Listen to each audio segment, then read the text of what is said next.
Nosso convidado de hoje é o Dr. Lair Ribeiro, que é médico, cardiologista, nutrólogo, autor de 35 livros, dos quais 15 são best-sellers, 25 dos quais são traduzidos para outros idiomas e disponíveis para mais de 40 países. Na área de autoconhecimento e 149 trabalhos científicos publicados em revistas médicas americanas indexadas. O Dr. Lair Ribeiro teve a oportunidade de viver 17 anos nos Estados Unidos e trabalhar em 3 universidades americanas, entre elas a Harvard Medical School, a Baylor College of Medicine e Thomas Jefferson University. Além disso, foi diretor médico da Merck Sharp e Dohme e diretor executivo, chegando a vice-presidente da Ciba Corporation, hoje a Novartis. Olha que currículo maravilhoso, né? Lair, a gente tinha falado sobre refrigerante. Refrigerante, nem pensar, né? O problema do refrigerante tem vários problemas. Um deles é o próprio pH, né? O pH de um refrigerante é em torno de 2,5 e o pH é logarítmico. De 2,5 para 3,5 é 10, 3,5 para 4,5 é 100, 4,5 para 5,5 é 1000 e assim vai. O pH do sangue fica entre 7,35 e 7,45. Então você, quando toma um copo de refrigerante, você tem que tomar em torno de 32 copos de água da boa, só para equilibrar o pH que saiu do lugar.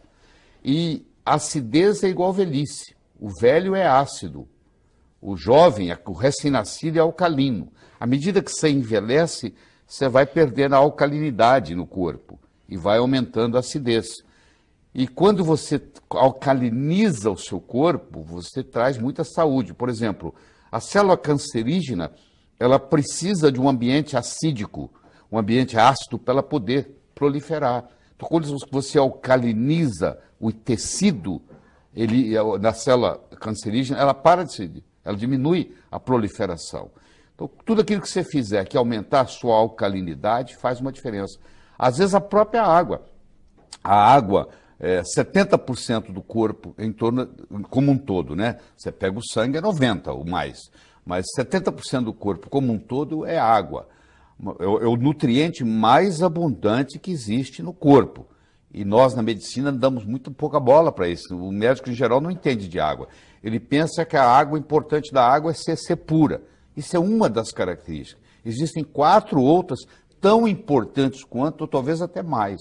Por exemplo, o pH, que nós acabamos de dizer, quanto mais, mais alto for o pH da água, melhor. Ele tem que ser, no mínimo, igual ou superior ao pH do sangue, ou seja, a água ideal ela tem que ter de 7,35 para cima de pH. Tem que ter o chamado poder de oxirredução, porque você toma uma água, ela pode ser oxidante ou antioxidante. Se ela é oxidante, ela te envelhece.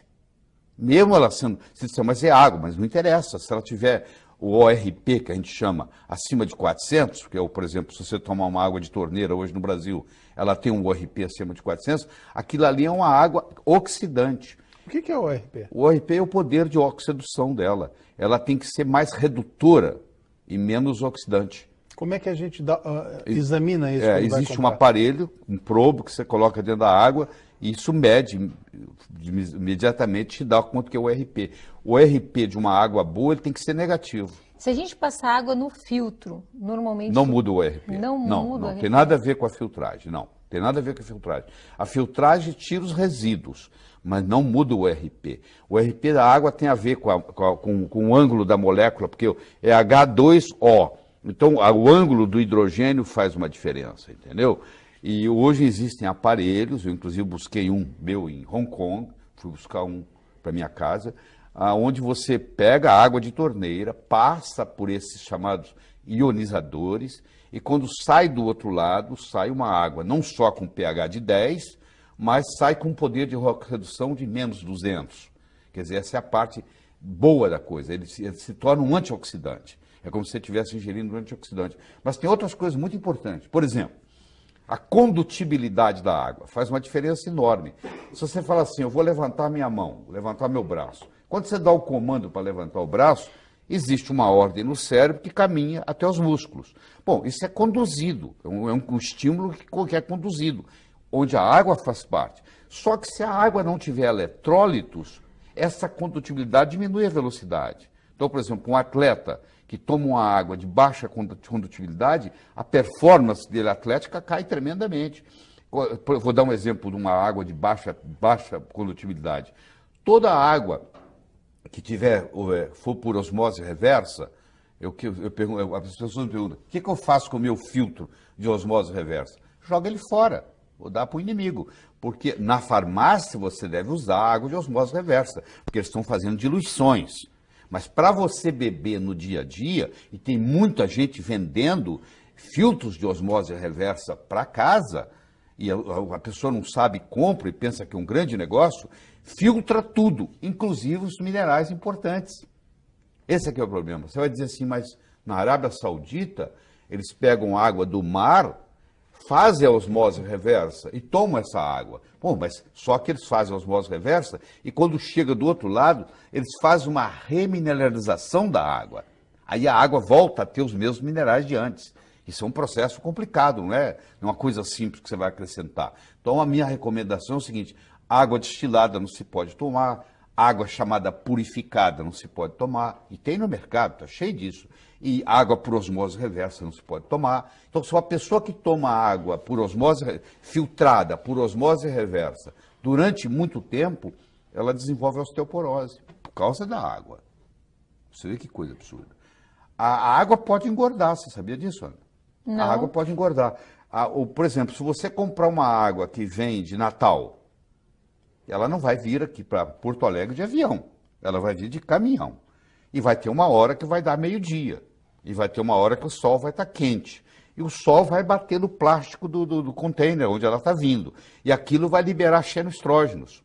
E esses xenoestrógenos são absorvidos no seu corpo. E eles não são biodegradáveis.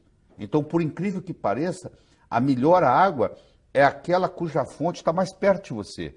Se você conhece uma água espetacular de Fortaleza e uma mais ou menos de Igrejinha, toma sua água de Igrejinha, que é pertinho daqui, entendeu?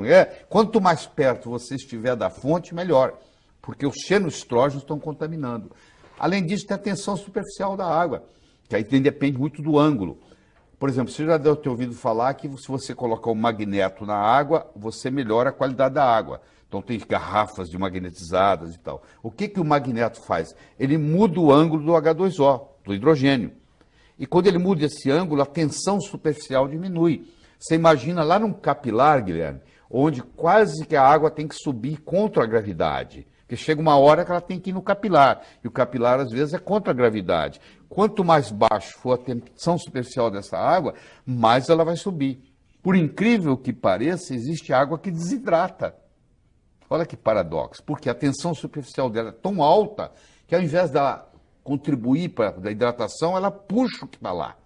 E ela acaba desidratando. Então, essa combinação da pureza, do pH, do poder de oxirredução, da condutibilidade, da tensão superficial, isso faz uma água ser remédio.